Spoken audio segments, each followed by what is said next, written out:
Walang na-report, tapos sample na rin pala yung basis natin.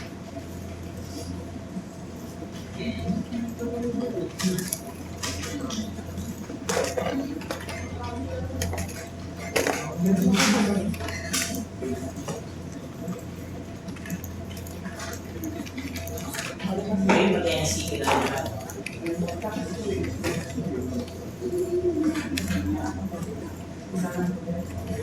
Okay, so ito ang basis natin. Ito yung ground floor plan niya, ito yung second floor plan niya, plus details, and then yung ito naman nilagay ko. Tingin na lang. Kasi bibilangin natin yung riser and run niya mamaya. Ito ko lang nilagay ko dito. Okay. So, typical area na lang muna, typical height na lang muna ng gano'n ang gagamitin natin. Typical height ng isang building. So dito, makikita natin na yung ground floor natin is ganito. Titignan natin yung basis kung ano at paano gagamitin yung structure based on our ground floor plan and second floor plan. So sa nakikita natin dito, is study wall width, may rooms na ganito. So technically, alam natin na ito ay apartment. Pwede? Di ba? Ang laki ba ng toilet? So, shared toilet siya. And makikita natin kung paano natin ilalagay yung mga values. So, umpisahan natin sa dead load criteria. Okay. So, pagdating sa dead load criteria, ang pinakakailangan natin ay kung ano ba yung mga types of loading natin. Meron tayong tatlong types of loading based on saan. Pero, pwedeng doon natin i-base yung computation. Mamaya, pwedeng hindi rin doon naka-base yung computation. Kasi pwede siyang naka-criteria base, loading type base, or kung saan tatama na basis. Dalawa. So ano ba yung mga loading type basis, sir? Meron tayong tatlong types of loads pagdating sa frame. Una, underside, you call them point load or nodal load. Pangalawa, you call them member load. Pangatlo, floor load. Ako ba yun? Anong difference ng tatlong yun? Ang point load, ang unit niya kilonewtons acting on a point. Tama? Yung pangalawa, member load is kilonewton per meter. It's a force acting on a line or on a member linearly. Kaya nga siya kilonewton per meter. And last is floor load. Yun na yung mga pressure loads natin. In kilo pascal. Okay? So ano pa kailangan natin for that load criteria? Sige, ganito muna. Later ko na lang ayusin siguro yung mga niya. Lagay ko lang muna siguro yung mga value. Unahin natin sa self-weight. Alam mo? Ganyan na muna para later ko na lang ayusin yung mga may datos, may tab. Ang maganda kasi yung pagkakaayos ng report, lahat nasa right. Nakikita mo na lahat ng value relations. Pinakamaayos. Kasi pansin niyo, no, pag dito lang, hindi siya ganun kaayos. So, unahin natin self-weight, 78, 50 kilograms per cubic meter bakal. Next. Lahat ba ng material natin kapag may frame design tayo, bakal lahat? Meron ba tayong bakal slab? Wala. Hindi pwede. Concrete pa rin, hindi lahat ng parts ng building natin ay pwedeng bakal lang para masabi mo steel design. Kasi may mga members na hindi na pwedeng maging bakal. So technically, slab is concrete. Walls are hindi concrete. Tawag dun ay mason. And footing malamang is concrete. No? So hindi pwede lahat bakal. In this case, lagyan natin unit weight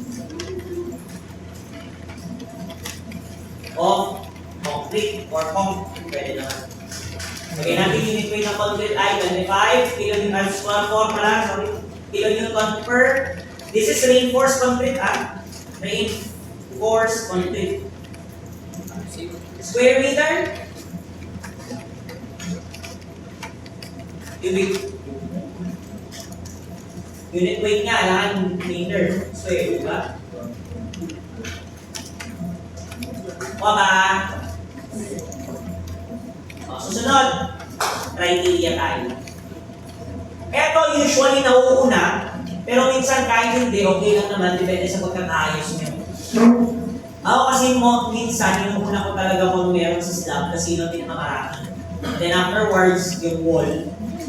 Or pwede naman mauna wall, nasa side. So ako, isa lang gamitin natin wall type. Thickness pala, sorry, wall thickness. That is 4 inches thick. Or minsan THK lang, no? Depende. Minsan ganyan, minsan di kompleto. Thick, ano na lang. 4 inches thick CHB wall plaster. Or, pwede nyo namang capital to. Not sure mo. Or kompletuhin na lang. Dalawang letter lang naman. So, ganyan. So, pag plaster, di ba kasi condition niya, naalala nyo pa ba kung paano natin ito? Yan, para malaki yan. Paano ulit? Punta tayo na CT, page 69, then baba. So, di ba? Ito yung concrete masonry units. Di ba? Ngayon, mag-4 inches tayo na hollow blocks. So, ibig sabihin, dun tayo sa may 100 mm na thickness. Tama? So, pag 100 mm na thickness, eto, 100 mm. Okay? Afterwards, ay fully grouted. Ibig sabihin, yung palaman, tama? Purong-puro sa loob. Full. Na? So, papasok siya ng 2.5. Yan na ba ilalagay natin? Sinabi ko, fully plastered, tama? E mag-add tayo ng 0.24 each face plastered. Alangan, isang side lang, residential, gano'n, no? Unless gusto mo ng pangkamot ng likod, dalawa dapat.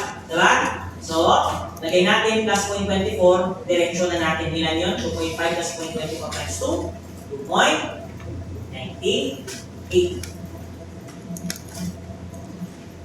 Baba. O, criteria pa lang to, mamaya pa natin i-complete. Sunod, slab na tayo. Ano yung mga dead load sa slab?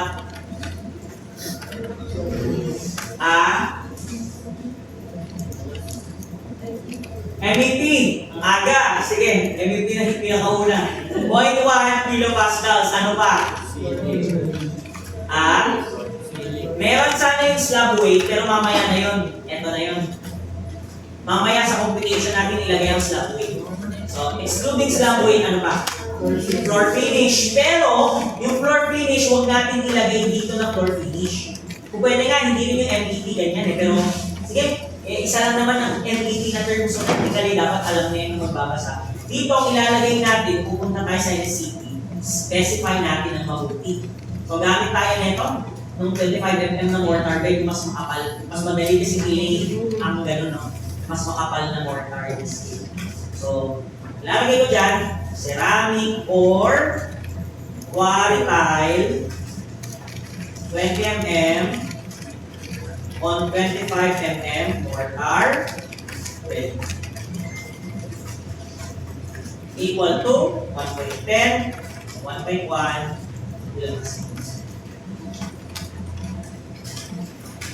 wala. Mamaya ko na ayusin yan. Kaso ayusin ko to, ganito kasi dapat eh. Pag ayusin ko to, parang gagawin ko, dagdag. Tapos stop sa last. Ganyan dapat. Why is this important? Para makita nyo. Ayan, parang ganyan. Ganyan sana para maganon nyo, parang alam yun, nasa right lang lahat, magkaka-align sila. O, diba? Mas magandang maayos makita. Ganyan mo lang titignan mo, left, right. Bilis lang.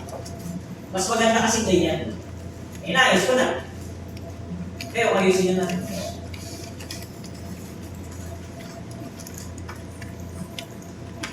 Diba? So, ganda ganyan. Na.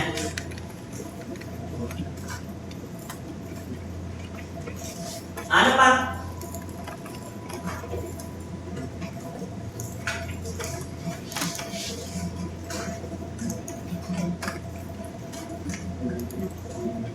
That's correct. Ceiling.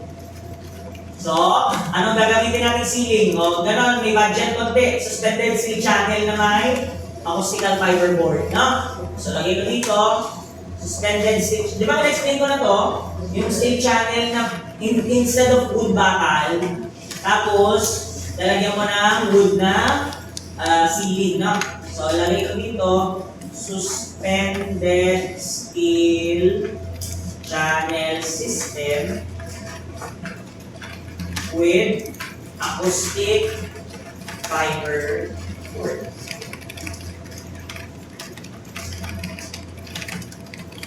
So, dahil nyo lang yan, value niya ay 0.15 kilo.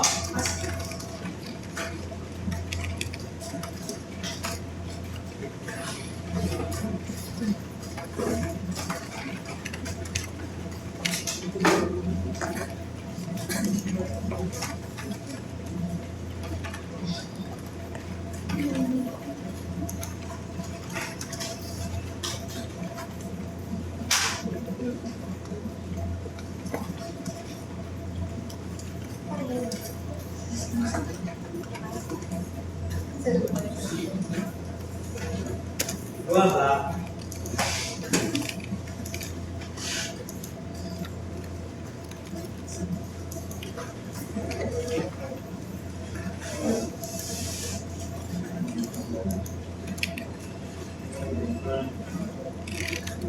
Gawa ba?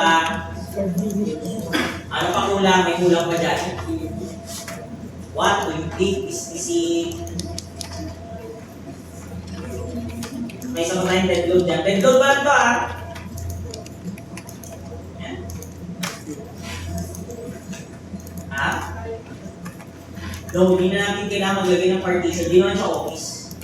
Pag may office kasi may interior partition tayo na gumagalaw. Yes, pag offices, interior partition. 1 kilopascal yun. Pero since hindi naman to office, wala. Ano pa? Stairs, that's correct. So, ang problem kasi sa stairs, hindi pa natin sure kung ano yung magiging value niya. So, later na natin ilalagay. No? Kailangan ko na natin i-compute, pero kung tutusin, mabilis na lang naman na to, yung simple na lang na idea para magawa siya. No? Okay, so, computation tayo. Mamaya na yung stair. So, load criteria yan. Ito is load, compute.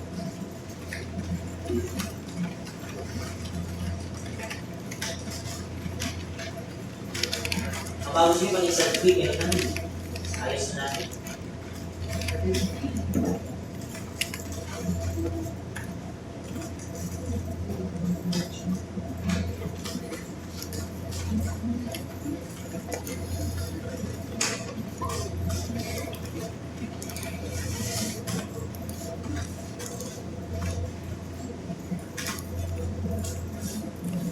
Okay.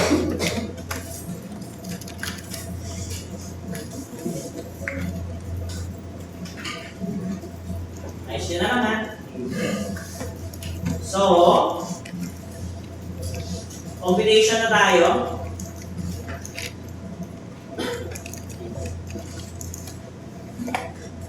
Unahin natin sa computation na pwedeng unahin natin sa slab, pwedeng sa wall, depending kung ano yung sa tingin niyo mas ma-represent ang mas maganda. Ako, parang as one na lang lapa yung sa may slab, no? And then walls, and then additional stairs. So, inuuna ko dito yung loading type. Yun yung floor load, linear, point load. Get lang siya. So, unahin ko muna sa floor load. Mag-insert muna ako ng towel. Ayan. So, ng konti. Ganyan. So, i-merge. Ilagay ko dito is total floor load. O dito, kahit yung gano'n na, yung mga technical terms na lang, kahit hindi ko na ilagay sa aming or query, yung gano'n, no? Para ma-identify nyo lang na yung mga parts ng ating slab weight ay nandito. Unahin natin sa malamang slab weight. Or ilalagay ko dito, instead of slab weight, Ano magandang thickness ng slab? Anong sinabi sa inyo ni gano'n?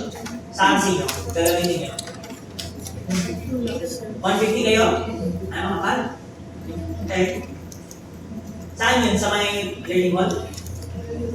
Ay, wala kayo learning hall? Anong building type? Ano yung building para sa BSD. residential? Ay. What rate? 150. 120 gamitin. Ibig 120 mm take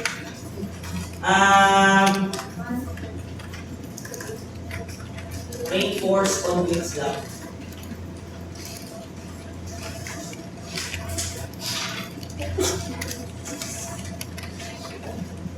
Hindi ko na mapakompute. So, lagay ko dyan ay unit weight ng concrete, 24 kN per cubic meter times yung thickness, which is ginawa nyo na rin ito. Nagawa nyo na ito, tama? Good. Good.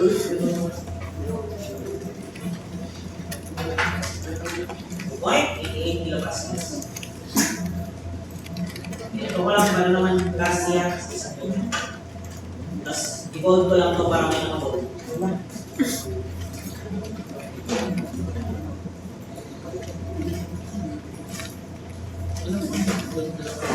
So nag-interior partition kayo sa RC. Ha? Nag-interior partition, naglagay kayo interior partition doon? Hindi dapat kasi hindi naman office to eh. Ang office tong interior partition. Ano pa? Ano yun? Yung floor finish. Sige. Ganun na natin. Floor finish. Lagay na natin din yan. Value ng floor finish natin is 1.10 kilopascals. Next is ceiling. Lagay natin is 0.15 kilopascals. And then last is MEP. Which is 0.1 kilo. Kaya ang isang ganito para sa total. And that is, tanggal natin.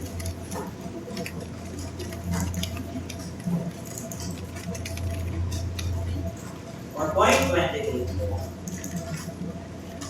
Yan, total na. Okay na, sir? Temporary muna. Temporary. That's it. Sir, thank you. Temporary muna.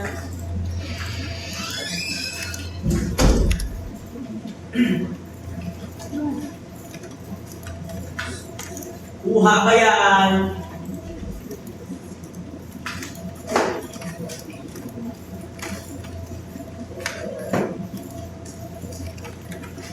Ano ginamit ng stereo?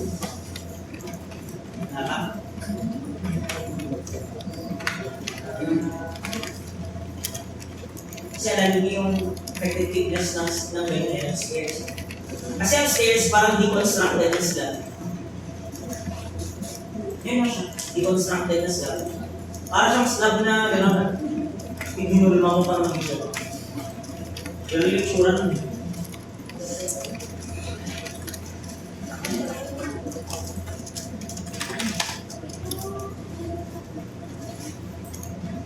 Okay na? Oh, good. May question ba dyan? May hindi klaro sa inyo dyan? Vlog nyo na lang ha. Baka may tanong kayo, sir, saan nanggaling para nakuha? Lahat ng pinag-iba ko saan nanggaling, no? Maliban sa... Hindi. Sabi ko lahat eh. Napagito ko rin sa may wall, di ba? Plastered. Pwede kasi tayong mag-unplastered, pero yun nga, choice nyo sa buhay yun, no? Or, gamit kayo ng 6 inches, pwede rin. Depende kung anong trip yung gawin. Meron kasi iba na may plastered, may unplastered. Tapos pwede rin tayong magdagdag ng isang, ano yan, yung 5 inches, pero linear, gano'n natin. Ang tawag ko? Yung statistics. Linear interpolation, yan. Kasi walang 5 inches sa dito. 6 inches lang. Wala tayong 125 mm. After, palit na lang na. Ilang meron? Okay, next. Magpo-compute na tayo ng linear na dead load, and that is 4 inches above beams. 4 inches thick CHB wall plastered above here beams. Or sige, above beams na in general.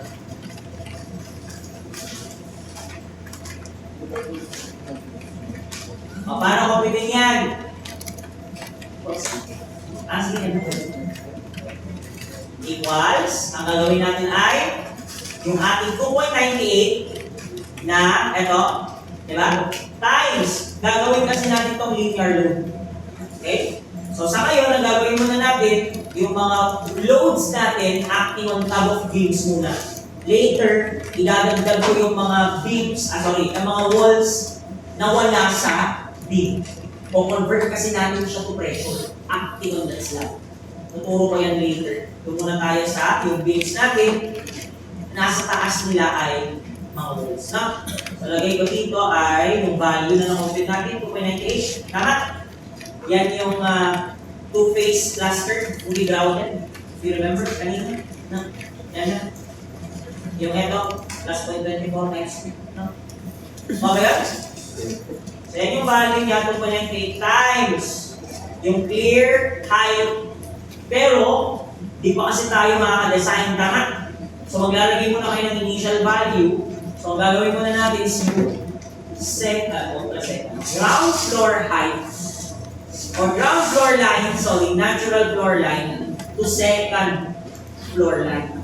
Which is, gano'n muna, 3 meters muna yung typical na. Ako ba yan? 3 meters typical, ano tawag sa ganyan na nga ba yung height ng isang story. Typical story height 3 meters. So initially, story height muna yan. Unless pag na-design nyo na, napasado siya, saan nyo bawasan. Nakuha ba? Kasi ima-minus mo pa yung height ng wide flange nyo later dyan kasi still tayo. Wala pa naman. So, ganyan yun. So, anong value nito? 8.94. Tama? Kilonewton per meter na litan.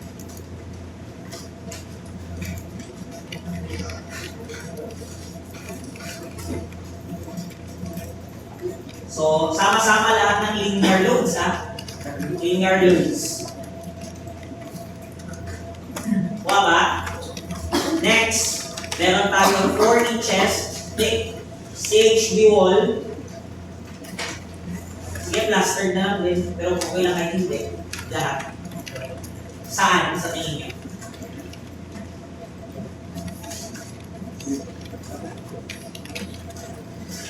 Meron pa tayong wall dyan. Saan kaya? Sa may roof. That's correct. Correct tuloy. Correct. Above roof.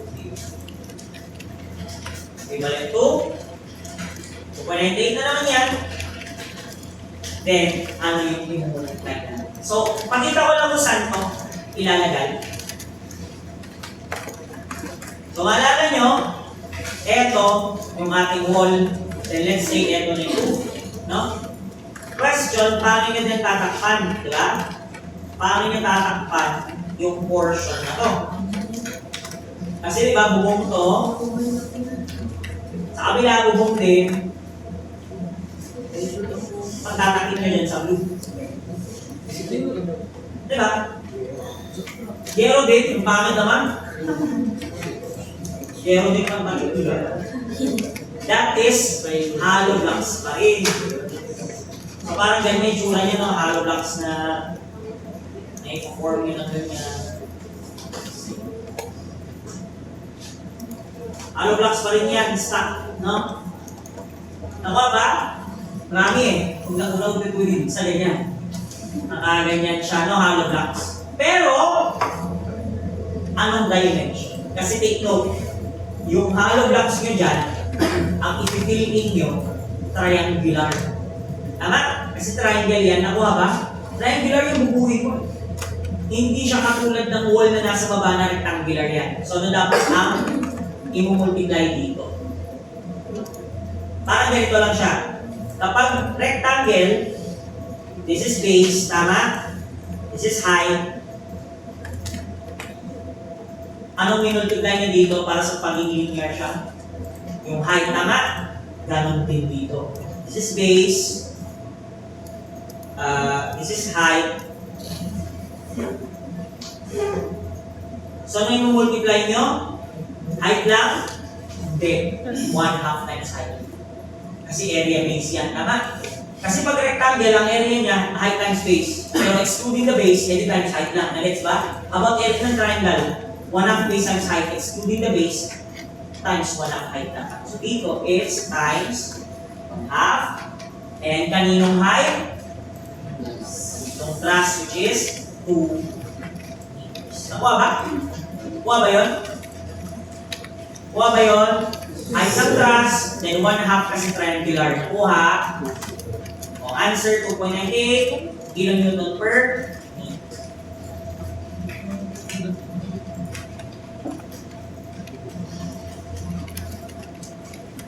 Sige, bold na rin natin. Parang may naka-bold.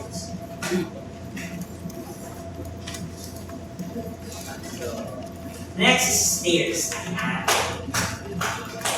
Medyo marami to, pero yun nga, simplify ko na lang muna. Okay? Kasi ang bala ko sana sa mga ganito stairs, manually yung calculate. I mean, get the entire volume of your stairs, and then multiply that with the unit weight of concrete, reinforced concrete to be specific. Then convert that to linear force, and add the effect of yung tiles. Kasi malamang yung stairs nyo, may tiles din. Tama? Ang pangit kasi pag di siya naka-tiles, medyo masakit sa paa. Kapag finish lang siya, no? And malamig. Parang gano'n. So, yun ang gagawin natin. Tingnan muna natin yung details ng ating stairs.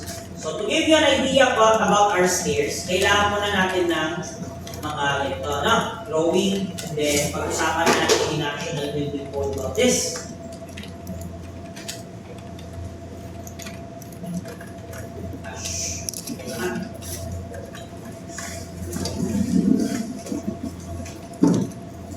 So, ganito ang stairs, no?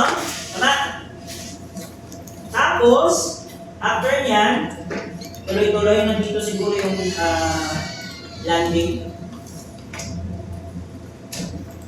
Then after niya, I think dito ganun rin.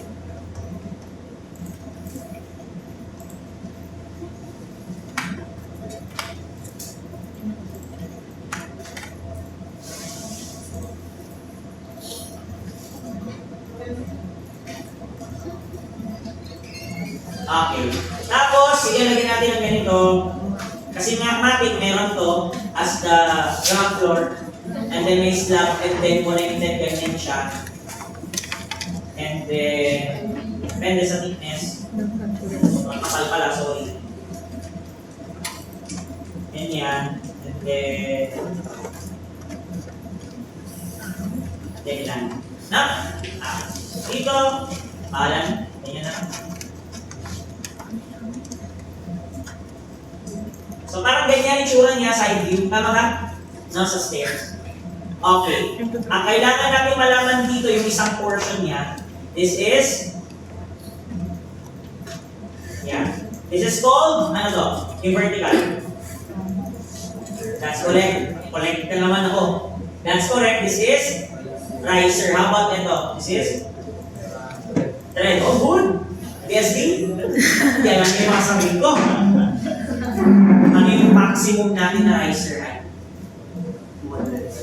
That's correct. 200 mm. Ibig sabihin, we never go higher than 200. Bakit? Sobrang taas kasi yan naman. Ganun, no? Tataas mo pa. How about our minimum thread? Okay, 250. That's correct. Okay. 250 minimum trend natin, ibig sabihin, pwede tayong mag-more than. Bakit hindi pwedeng less than? Baka mag-extoma na lang, no? Magpaakyat, kapagalit ng trend, tama ba? So yung 250, isip nila that's enough for your feet to somehow, not the entire, but most of the area, makaapak ka.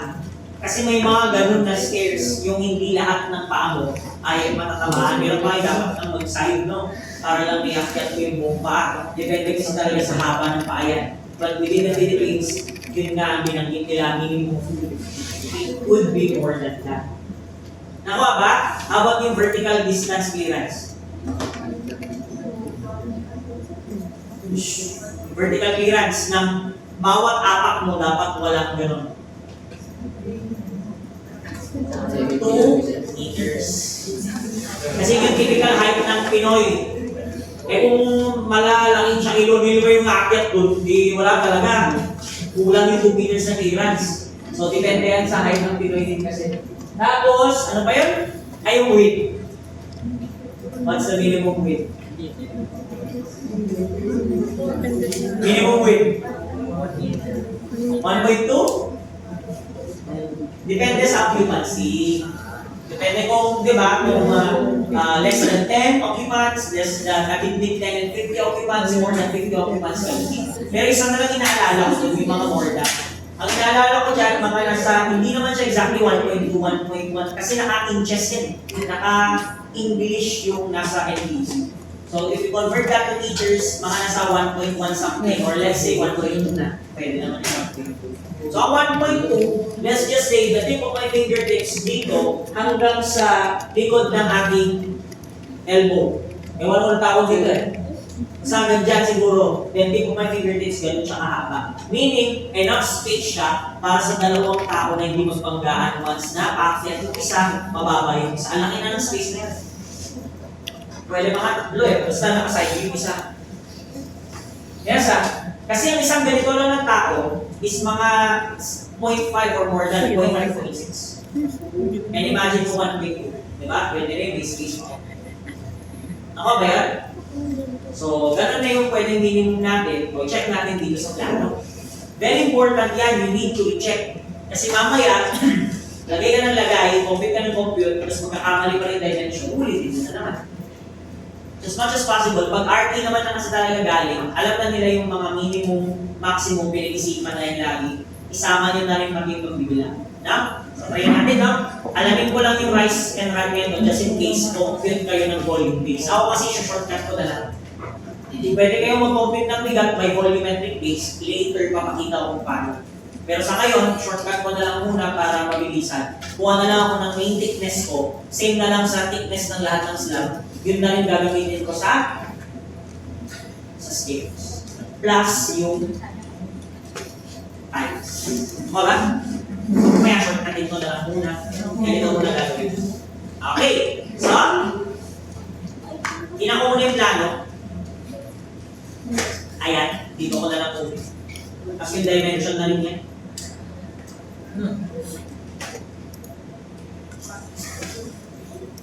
Ayan. So makikita nyo, ito yung stairs natin. Ito yung 4 meters.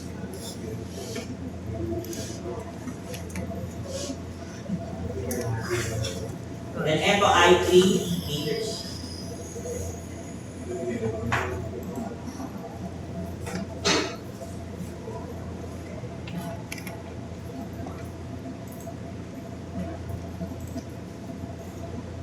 Okay, check natin.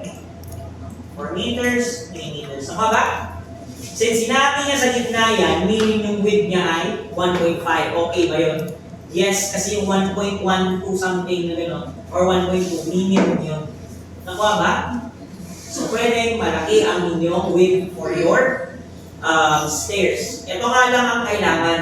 Kung ano man ang width nito, as much as possible, minimum din, ano man ang width nito, yun din ang minimum width nito. Tama? Bitin ko.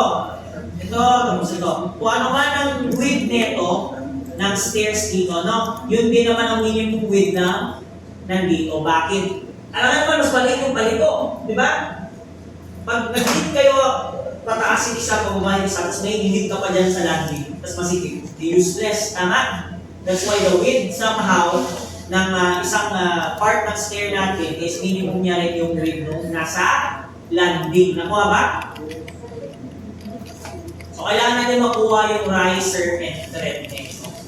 Try natin. If this is 1.5, yung isang ganito, so let's say 1.5 na rin ito. So, 4 meters less 1.5 na siya. 4 minus 1.5. So, meron tayong 2.5, no? Na i-distribute for the thread. Thread to So, ilan pa yung thread? Bilangin natin. Malamang kasama to. Sir, wala pa naman yan yung unang apak mo. Yes, wala pa nga kasi, di ba? Sa baba pa yan. Andito yung unang apak mo sa stairs. Eh sir, ba't kasama? Eh yung 4 meters hanggang doon kasi. Nakuha ba? So, isama natin siya. Nakuha ba yun? O, let's just say, I think 0.25 din naman yan. So, 1, 2, 3, 4, 5, 6, 7, 8, 9, 10. Bilis. Ulitin ko. 1, 2, 3, 4, 5, 6, 7, 8, 9, 10. 10. No? Maliban sa landing. Nakuha ba yun? So, 10 siya. Ibig sabihin itong 2.5 divided by 10 natin. Tama? So, ang thread niya ay 0.25. Pasok ba sa minimum thread? Ano yung minimum thread natin? Minimum thread is 250. Nakuha ba yun? So, pasok siya, no? Sa minimum thread, pwede na yan. Okay ba? Okay, so thread is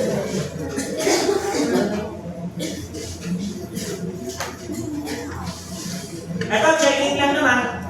About riser. Paano sa riser? Paano sa riser? Ang bilangin natin yung ganito. Ama, yung per apak niya. Malagay natin yung per apak. 1, 2, 3, 4, 5, 6, 7, 8, 9, 10. Then, 10 ulit. Nakuha ba? Hanggang dito. Tama? So, 10. So, 20 lahat. Okay. So, 20 lahat ng aapakan niya. Isang maganda dyan, iwas malang sa Chinese. Hindi siya divisible by 3. Di ba? Yung sinasabi nila mag-divisible by 3 malas. Mamamatay daw yung mata na apak. Ano oro, plata, mata, yung di ba, divisible by 3. Just in case na yun yung about.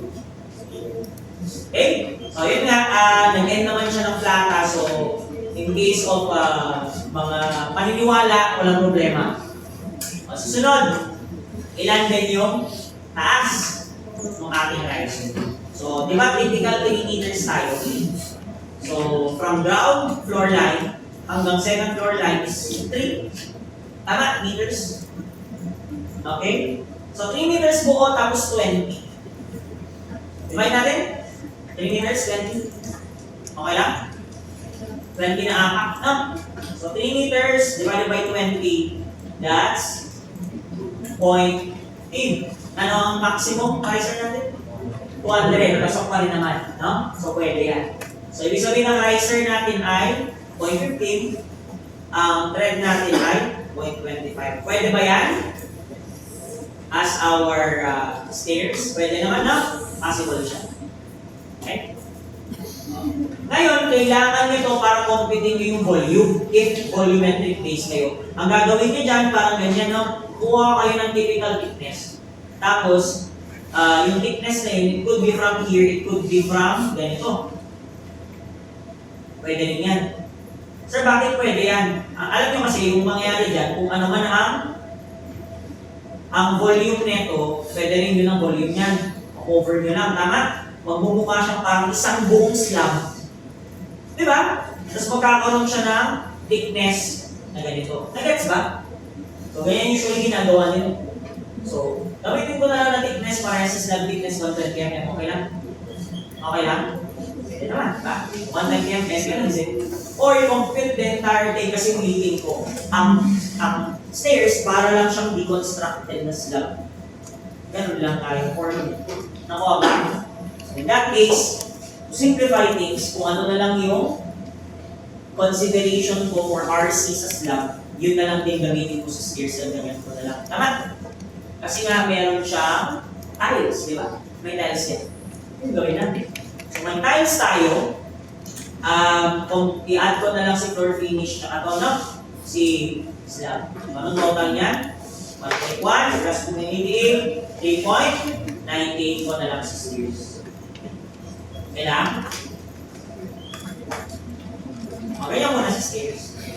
Pero pwede natin computein yan. Tell you honestly. Kunin natin yung sa stairs, i-cut natin. Kasi kalahati yung stairs ang mangyayari dyan. Bakit kalahati yung stairs, sir? Yung stairs nyo kasi nakakonect sa ground, nakakonect sa second. So technically, dalawa sila nagbubuhat. Hati sila. Nakuha ko yun. Okay. So, doon na tayo sa stair. Load. Dito ka. Stair. Bumalik. So, ganyan muna, shortcut muna tayo. Kinoclip ko na lang addition yung 110 mm thickness slab sa may arc, sa may stairs, and then kasama yung floor. So, lagay ko dito ay 3.98 kilopascals times ito ngayon. Usually, ang ginagawa nila, they get the total length of your stairs. Okay? Sa ngayon kasi wala akong details ng stairs. Yun ang kulang ko. Wala akong dito sa sinend sa akin. Dito. Wala akong nung yung length ng stairs natin, total, ganyan. Pwede naman kumpitin pero matagal. So gagawin ko muna yung isa sa ginagawa sa shortcut. Kinukuha yung short side. Longer side ng stairs doon minimultiply. Okay? Hindi sa length. Pero kung tutusin, dapat length siya. So ano ba gagawin natin para maging linear? Eto. Sa isang area ng stairs. Ito yung area ng stairs, tama? Meron tayo 3 meters at meron tayong 4 meters. Ang hinahanap natin dyan, yung dimension kung saan kung saan walang beam. Yung pala, yun ang tamang term. Tinitingnan natin dito kung saan walang beam. No? So dito kasi, eto, dyan located ang beam natin and pwede dito meron din sa gitna. Pwede wala. Pero usually meron dito. Sir, ano yung beam na blue na nakikita dyan? Yung beam na yan ay eto. Pagka-apak mo dun sa pinakataas, no, dito sa pinakataas, typically, may beam na dyan sa dulo. Diyan pala, may beam na dyan. Minsan, may beam din dito sa landing. Pero minsan pwede rin wala. Kasi kung ako, residential, hindi ako maglalagay dyan ng beam. Kundi sana kung mga maraming tao like school, nakikita nyo may mga beams yung landing. Kasi pwede mabigat, maraming tao. Kaya pag residential, hindi naman kailangan marami. So sir, saan din siya nakadikit? Nakadikit siya sa wall. So sino yung nagbubuhat din? Sino yung nagbubuhat sa wall? Yung lupa sa baba. Nakuha ba? So meaning yung transfer dito, yung bakal dyan na makakawit dito. Okay? Nakikawit dito is gano'n, no? Bubuhatin ng wall, then yung wall ililipat niya sa lupa na nasa baba. It's that simple. Dinedesign nyo ba yung lupa? So, di mo na kailangan ilagay yung load kapag ground. Tama? Nag-design naman na kayo ng frame, di ba? Hindi nilagyan niyo ba ng wheels yung baba? Yes or no? Bakit? Kasi yun nga, may tatlong types of beams kasi no, na pwedeng mailagay sa ilalim. Yung beam na nasa ground mismo, you call that ground beams. Yung beam na nasa taas ng ground level to increase the elevation of your building's ground floor, you call that plinth beam with an H. Then yung beam na nasa ilalim ng lupa, you call that tie beam. Di ba nasabi ko na yan? Di ba? Pinagkita ko pa example naman. Di ba? Plinth beam, yung mga naka-increase, mga ganyan, no? Plinth beam. So ito kasi, ground na yung nagbubuhat. So, unnecessary na maglagay ka pa ng bill sa ground unless yun nakamina yung lupa. Kasi once na yung lupa, mahina nag-settle yung lupa, lalabas yung footing mo, ano yung bumaba yung lupa, yung footing mo lalabas parang doon. Ang nangyayari dyan is, ang effect kasi ng grounding kapag may moments and ayun na nga, no, hindi ka na sinusuportahan ng ground, doon na importante yung tinatawag na ground. So kung hindi mo naman dinedesign yung para sa nasa ground, you need not to put ground beams. Okay? The walls are sufficient para sa ganun sa baba niya, para sa land. But, nonetheless, same idea applies. Kung ano man yung bigat ng stairs, hati yung taas at baba, nakuha ka. Yun lang yung gusto kong i-point out dito. Pag may stair load ka, hati ang taas at baba. Okay? So, ibig sabihin, whatever we get here, hati pa rin. Saan natin ito yung multiply? Saan ba yung beam? Nandito sa may part ng 3. So, ano yung dimension? Yung longitudinal. Wala kasing beam dyan, tama? Kahit naman may beam dyan, useless. Kaya dito natin i-multiply yung ating stair load. That is 4 meters. Kung saan wala yung beam. Why? Kasi parang siyang gano'n, no? Pero in this case kasi is ilalagay natin siya dun sa other side and sa baba. What I mean by other side, yung nandito yung beam na color blue. And sa baba. Sana, ay kaso ground naman siya. So useless. Kaso, kulang. Bakit? Sinabi ko na kanina, hati yung taas at baba. Tama? Times 0.5 pala. Ayan to. 3.98 times 2.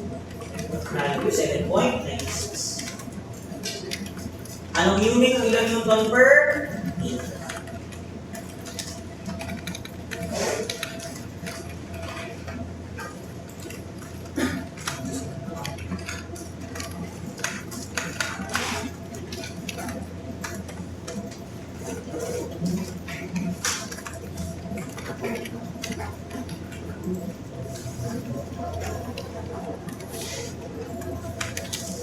Okay lang. May tanong. Mag-vote ko na rin. Later ko na lang ibigay yung point loads kasi nga, kailangan kong i-design ulit yung truss niya para maibigay sa inyo yung kailangan. So, later na lang pag ipapagawa ko sa inyo, gawin ko muna yung gano'n. Yung per unit truss niya. Then pag natapos ko, kunin ko na yung reactions ng trusses. And yun na yung ilalagay ko, point loads na. Kasi yun pa yung kulang sa dead load natin. Okay, so pwede na ito siguro, live load. Kung gusto nyo, live load. Tama na natin ito.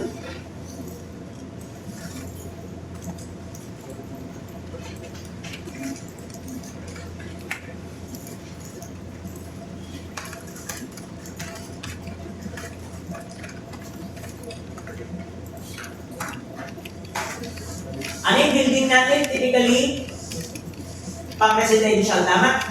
O, yan lang. Ano yung mga residential natin dito? Meron ba tayong balcony?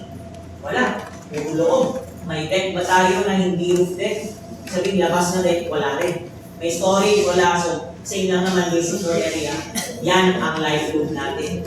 Basic floor area equal to 1.9 kilo pascals. Ay, para equals, lagay ko sa ulo.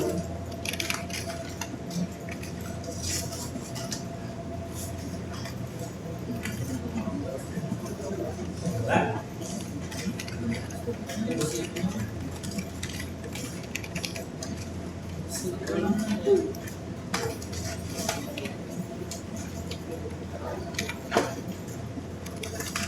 Kuha ba?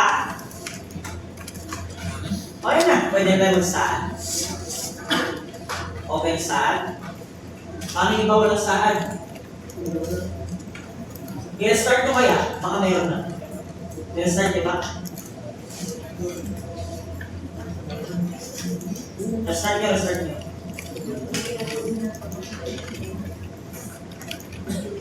Or check nyo yung code kung meron.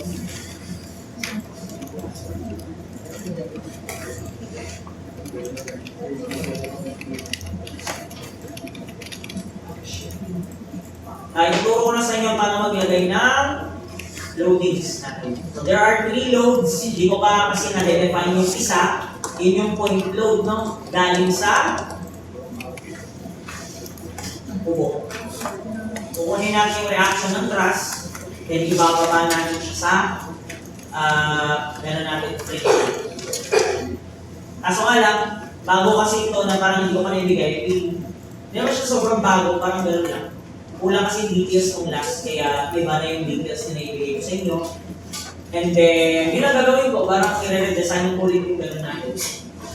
Yung per unit thrust para yung reaction niya gamitin natin. Okay? So, new practice yan. Frame. Yeah. Yan? Yan na? Okay. O paano yung drawing yan? Kailangan nyo muna isipin yung orientation ng purling at ng thrust natin. So, babalik muna tayo sa plan. Tinan natin yung framing plan niya. Ano yung framing plan na ito? Gawa na natin sa hindi natin. Ito practice. Hindi, dito yun. Ito yung nakatawag sa di ba? Ito ba yun? O yan, ito yun. Tapa. O, ito yun.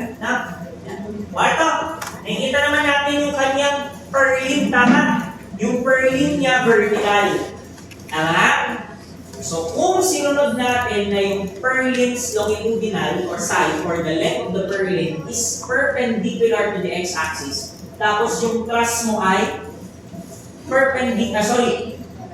ulitin ko, yung purling natin ay parallel to x-axis, kapag ganyan ang x, and then yung thrust bottom chord natin ay parallel to z, ay di dapat it follows na yung side na to ng building natin ay parallel to x, and then yung side na to ng building natin ay parallel to z. So, titingnan natin dun sa dito, yung numbers or yung 3, 3, 3, 4.2, yan ang x-axis. Nakuha? And then, ito naman ngayon, si 444, ang z-axis. Ngayon, dapat, sabi ko sa inyo, di ba? When we create a frame, papunta dapat lahat ng loads sa positive. So, saan ko ilalagay si origin dito para papunta sa positive yung mga loads natin? Ilalagay ko yung origin sa A5. Hindi A1. Bakit? Kung A1 kasi, take note, pag ganun po kasi yung positive, no? So, mangyayari dyan, pag dito ko nilagay, ang problem dyan, makikita ko yung view natin dito, baka ma-iba ko yung Z and S-axis. So, the reason why dito ko gusto nilagay, para it follows dito, na pag nandito yung origin ko, papunta doon ng positive, papunta dyan ng positive. Kasi pag nilagay ko dyan ang origin sa A1, eh di dapat ang positive ko pag dito. Ang positive ko pag dito. Nag-gets ba? Diba? Sinusundan ko yung dimensions eh. Kaya pag nandito yung origin ko, eto positive, eto positive. Pag nandito origin ko, doon positive, doon positive. Kaya naman ko sa pinalagay. Kung dito origin ko, eh dapat pag ganito kung positive ko rin yan, kung positive. Negets ba? So dapat sinusundan natin yung mismo orientation ng ating per unit thrust and yung pupuntang positive para sa so if I were to put my origin at A5, ilagay ko siya sa A5. Lagay ko dito ay tabay yung face natin. O pwede ito ang dito. Okay? Saan yung gusto? O dito na, A5. So lagay ko dito, lagay ko 0, 0, 0. Huwag na. Structure vision tayo. Okay. Ang hanapin natin dyan yung frame body sa models. So, free models tayo, then wave frame. Para walang beams sa ground. No? Wave frame. Palitan lang si model type ng free models, then wave frame. Then double click natin. Pero bago ko i-double click, dimensions muna. So, pag dito ko ilalagay, 3 plus 3 plus 3, 9 plus 4.2, 13.2 naman. And then sa Z naman ay 4 4, 12. And then yung height natin, 2 story lang to, 3 meters per story, so 6 naman. Balik tayo dito. Wave frame. Length is for x-axis, direction. Height is for y-axis, direction. Width is for z-axis, direction. Kuha ba? Paglagay natin yung length is 13.2, height is 6, width is 12. Ngayon, papalitan natin yung number of waves. Yung 13.2 ilang spans, 4. Yung height ilang spans, 2. Yung width ilang spans, 3. Tama? Kaso, may kailangan pa tayong baguhin dyan. Kasi hindi natin sure kung paano niya hinati. Paano ba hinahati sa ulit? Equally. So yung 12 hinati sa 3, 4 4 4, tama, di ba? Yung 6 hinati sa 2, di 3 3, height, tama. Eh yung length, hindi. It's 3 3 3, 4.2. So, pipitutin natin yung tatlong dot dito. Ilagay natin, since nag-start yung ating origin sa A5, eh di mauna yung 3 meters, 3 meters, 3 meters, then last yung 4.2. Depende kasi kung saan yung ilalagay yung origin. Basta you should follow na x-axis yung 3, 3, 3, 4.2 and z-axis yung 4, 4, 4. Nakuha ba? Kahit saan ang origin nila. So, 3, 3, 4.2. Okay? Click OK, and then click Apply. And tsura nyo.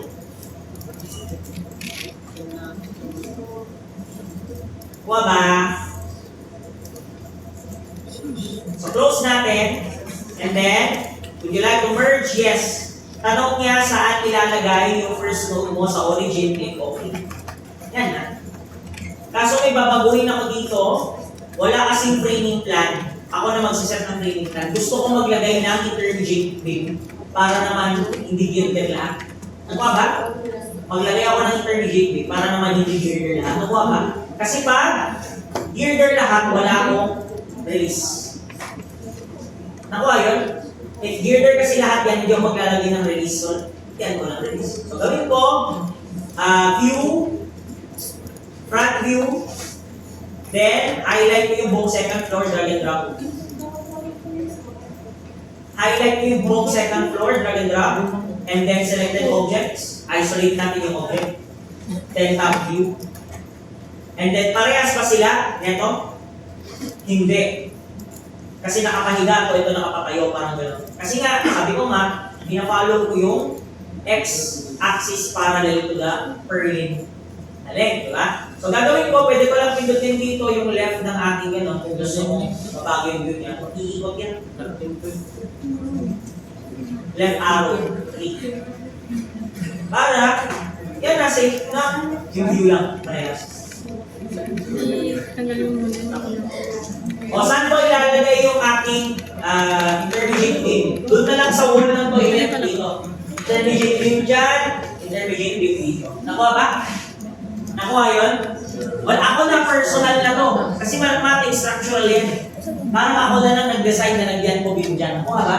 Pwede lang wala. Basta kung hindi mo na kami. Okay, it's not architects who will tell you where the beams are. It's you who will tell the architects na dito dapat ang beam. Nakuha ba? Kayo mag-design dyan. Ako, gusto ko lang ilagay para may intermediate beam number 1 at pangalawa para yung slab 2 by 1. Alam niyo naman yung 1 way, 2 way, no? Tama? Cool. Only to explain. Okay? Dali naman, L over S, diba? Then 2, kung larger or smaller. Greater or lesser. So, maglalagay ako dyan, ano gagawin ko? Highlight ko yung mga lalagyan ko ng additional nodes, tama? Which is echo.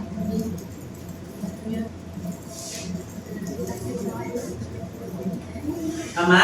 Highlight lang. O, may unahan na ako. O, kung na dapat tayong positive. O, ano gagawin? Insert node. Geometry, insert node. Anong i-insert na node? Midpoint. Then click OK. Yun na. Highlight nyo yung dalawang to kasi sa gitna nakalagay yung separation niya. Nakuha ba? Ayan. So, at midpoint tayo. Click OK. Then, paano tayo maglalagay ng beam? Dapat, pinafollow natin yung Cartesian. Ano nakalagay sa Cartesian coordinate system sa baba? Ano nakalagay dyan? Papunta sa taas. Di ba? Pag sa view na to, papunta doon ng positive. Tama ba? Kasi di ba, andun yung x, so, ayun. So, papunta doon ng positive. So, technically, kapag nilagay ko na siya dito, ang dapat kong gawin, mag-umpisa dito, and then lagay pataas. Nakuha ba? Paganyan dapat siya, no? Pinafollow mo dapat yung Cartesian. Nakuha ba yun? Ganyan siya. Pag dito inag-beam ko sa view na to, dito, dito, dito. Ba yan? Then, pwede na tayong mag-display whole structure. Ayan.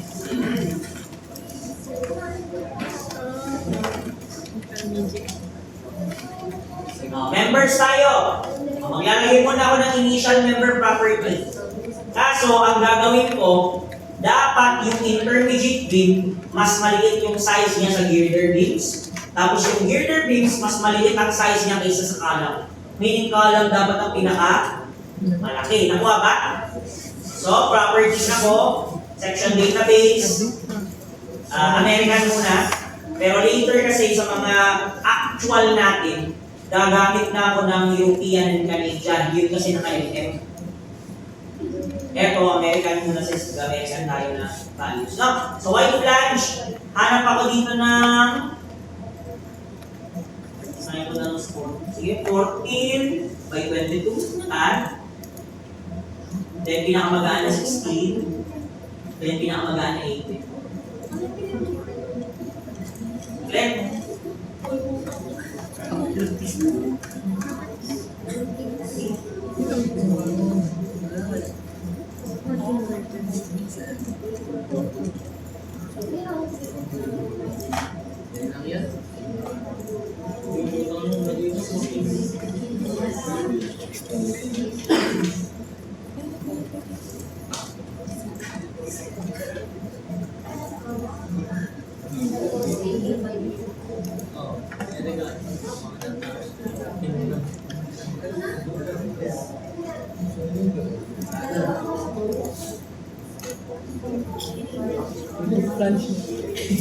O ba? Okay. So, unahin ko munang ilagay yung pang-girders, no? Highlight ko yung pang-girder, then select ko yung mga kailangan, no? Isa-isa natin. So, wala nang ilalagay? Pwede ko namang gawin na beams parallel to X, beams parallel to Z, tanggalin ko yung intermediate tapos. Tama?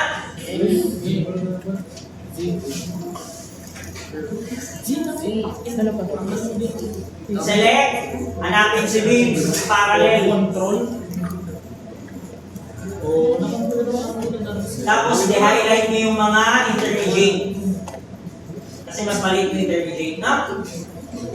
Or pwede yung isa-isahin. Walang problema. Pwede nga ganito eh. I-view nyo dito, then drag and drop, and then view dito, i-highlight yung dalawa. Ayas na. O sabi ko nga, highlight mo na to, dapat 16 by 26. And then select beams parallel to X, beams parallel to Z, then i-highlight. Assign to selected beams with assign with yes. Then yung mga intermediate beams, si 4 by 22, sorry, 14 by 22, yung dalawa lang, tama? Assign. And then the rest, kung gusto nyo, yung missing property ulit or beams parallel to Y. Ha? Highlight ulit.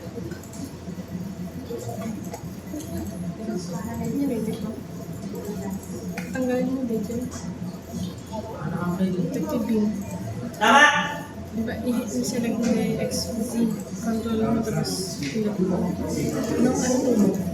Sige, check, select. Missing property dapat wala. Ano yan? Wala. Ano saan ba? Ay, R3 to. Tapos sa labas. Hindi, yung mga ito na nga. Isa ito yung R1.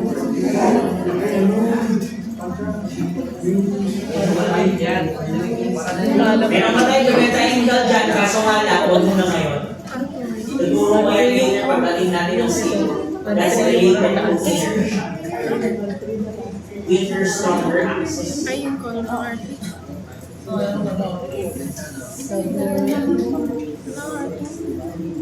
R2 na yan. R2 na yan.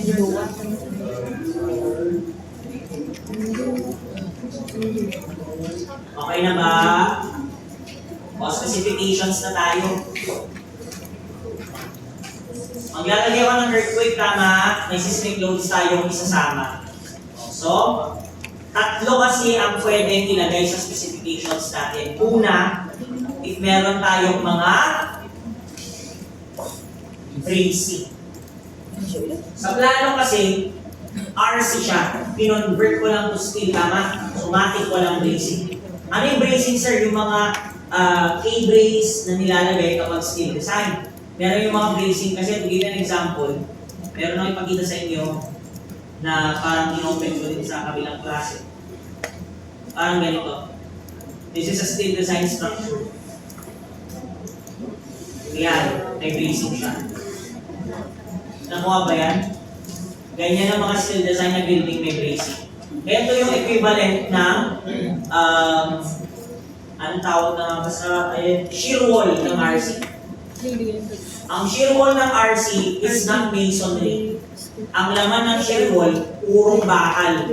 At ang wall ngayon ay purong buhos. Nakuha ba? Hindi siya stock, hollow block tapos palitaga, no? Or may bakal sa loob din buhos yun ang shear wall.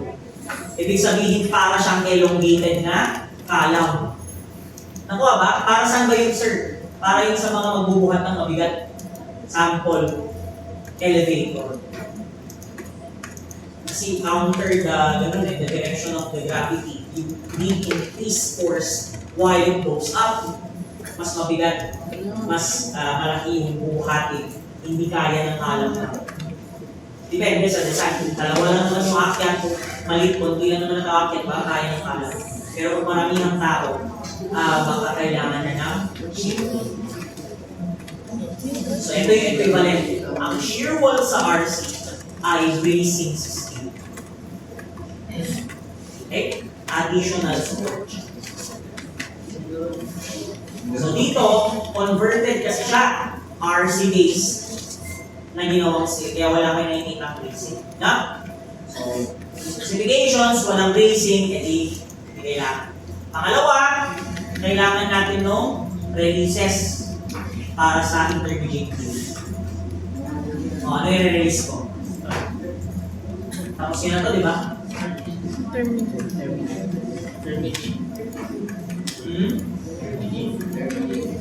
Beam, and then, ano? Partial, then,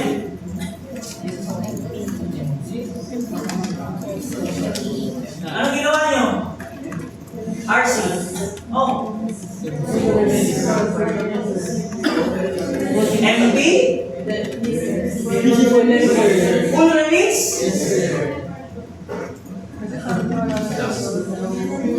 Full? So, kasi beam nyo, ibig sabihin pag full release, nakaganyan.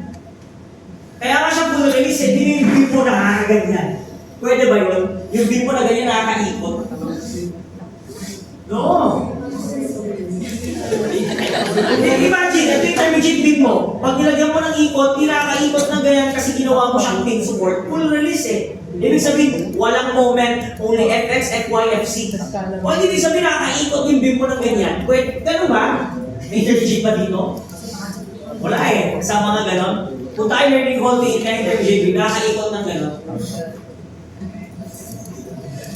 So, no, it's not MC. Kasi ang intermediate beam, ito lang ang idea ng intermediate beam. This is the only use of, na-explain naman. No. Ito lang ang gamit ng intermediate beam. Intermediate beam only helps the slab carry the forces vertically. It has. Meaning, taga-suporta lang siya. Slab. Ito yung slab, girders, lahat ng nasa paligid niya. Ito yung intermediate beam. Whatever force downwards na nagtutulak sa slab pababa, sinusuportahan ng intermediate beam. So technically, yun lang sana bubuhatin niya. Forces. Kaso nga lang, in ideal situation, di mo naman pwedeng gawing Mx is full release kasi ibig sabihin nakaikot yan. And kung umikot man siya, walang ganun sa tunay na buhay. Na yung beam mo, pag ginanyan mo umiikot, walang ganun di ba? Kaya mo man nirelease. So, it should be partial. Start, MPY, MPC. 0.99. Mag-aalaw ka ng 1%. Kasi technically, wala naman talagang pin sa tunay na buhay sa beams. Nakita na kayo ng beams na pin yung dulo? So, ba't kayo nag-full release? Yun ang ibig sabihin nun. Ibig sabihin yung dulo ng beam, pins, yung mga yan, pin nga ba? I doubt it, yung pin yan. So, naglalagay na ng 1% para meron naman yung transfer of moments. Maliban sa MPX. Kasi yung MPX, walang ganun, no? Meron talagang binubuhat yan once na umikot may torsion. So, dapat may transfer of torsion pa rin. Ang wala lang transfer of lateral and up and down type of deflection, which is EY 0.99. Start at the end.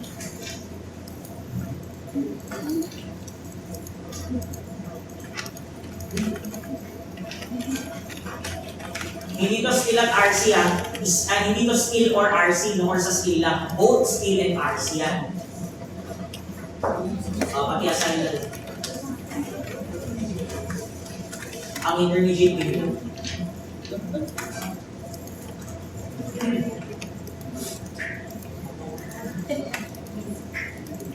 Hindi ka pwede i-full release yan dapat may stiffness pa rin yan. Kasi that is ganun no, ano yung tawag doon?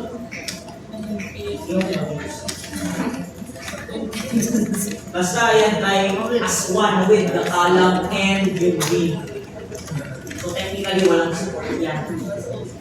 Kesa speed, yung connection. Sir, pagkaganyan ba tayo ano tawag doon?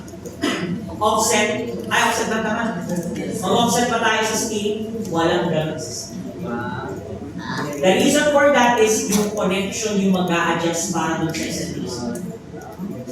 So, we need not to adjust the size kung nasa gitna ba o hindi.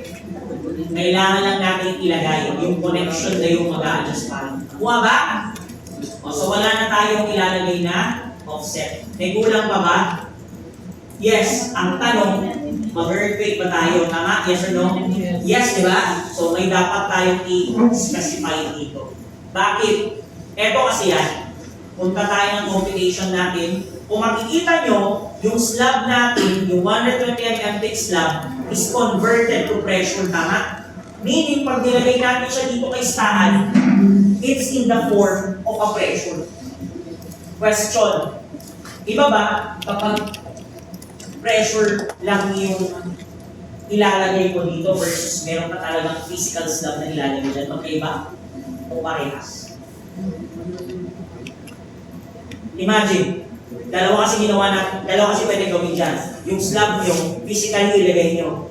Or convert the slab into a load pressure. Pwede yung dalawang gawin. Ulitin ko. Pwede gawin na yung slab dyan, physically ilagay mo. I mean, modeled siya yung slab. Pwede rin na parang itong ginawa natin. Ano ginawa natin? Convert mo yung slab into 8 kilopascal pressure. Pwede rin yun. Kaso nga lang, magkaiba ba sila ng analysis kapag nilagay mo physically versus hindi mo nilagay? Magkaiba? Yes, magkaiba. Anong pagkakaiba? Malamang babasahin ni Staad kung meron talagang plate dyan. Tama? Eh kung wala, kinonvert natin ng pressure, what will happen then? Ang basa ni Staad dyan, walang slab yung mga yan. Only beams and columns. O paano din natin ipaparealize sa Staad na meron? Doon tayo maglalagay ng diaphragm. Because diaphragm is a technical term for slab. Nakuha ba? Diaphragm. Okay? What? So, anong gagawin natin sa specifications? Pipindutin natin si node. Then after node, pipindutin natin si floor diaphragm. So, anong i-specify natin kay diaphragm? Simple lang yan, height. At sabihin natin kay Staad, nasaan yung slab? From the origin. It's the height of the second floor from the origin, which is 3 meters. Nakuha ba? O, lagay dyan, 3 meters straight. Ganun lang. Tapos na, dia 3, type rigid, height 3 meters. Ganun lang. Or dia 1, pwede lang din naman.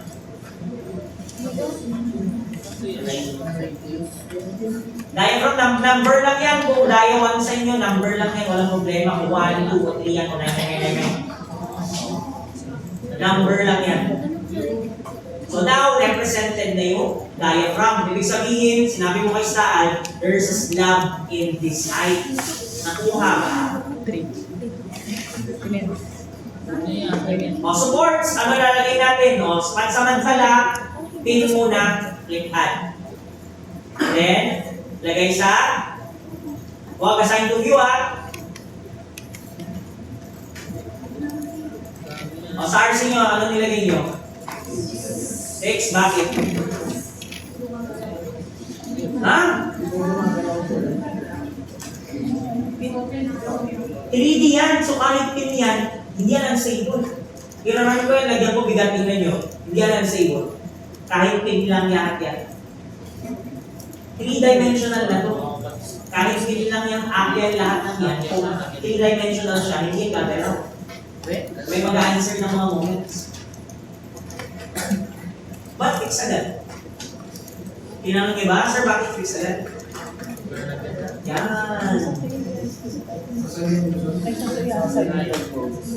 Di naman mali kung pinofix ang kailangan lang saan gagamitin. Ako kasi when I try to analyze, bakit pin muna? I analyze pin muna kasi ginagawa ko dyan, kinukuha ko yung reactions niya to the size of my footing. Kasi ang dapat ang footing nyo, or ang dapat na support nyo, pin, when you're trying to find out the size of the footing. Kapag inaalam nyo rin dami ng bakal, dapat moment naman. So, fix na yan. Kapag inaalam nyo na yung dami ng bakal. Sir, bakit ba pag ginawa ko fix, punta kayo ng gano'n, no? Ng foundation design, pag fix yan. Baka mas malaki pa yung footing nyo kaysa sa building. Why? Kasi ginawa ni Staad, sinama niya yung moment dun sa computation ng size ng footing, which is hindi naman dapat. Kaya laki tuloy yung footing kapag ginawa mo fix yan. Kaya ang idea is, you want to know the size of the footing, gawin mo ng pin. Then now that you know the size, next is gawin nyo naman ng fix para malaman nila ng bakal. Kasi, di ba, it's the RSBs to answer the moment. Yung bakal sa moment. So, ganun. Now, so that's it. Loading na susunod, pang next meeting na lang. So, you be safe and nice weekend.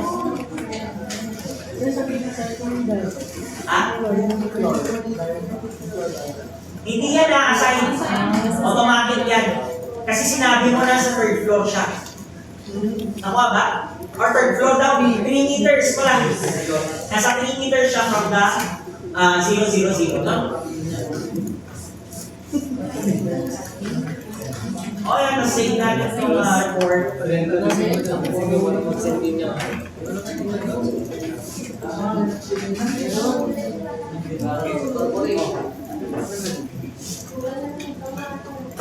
Okay, may gano'n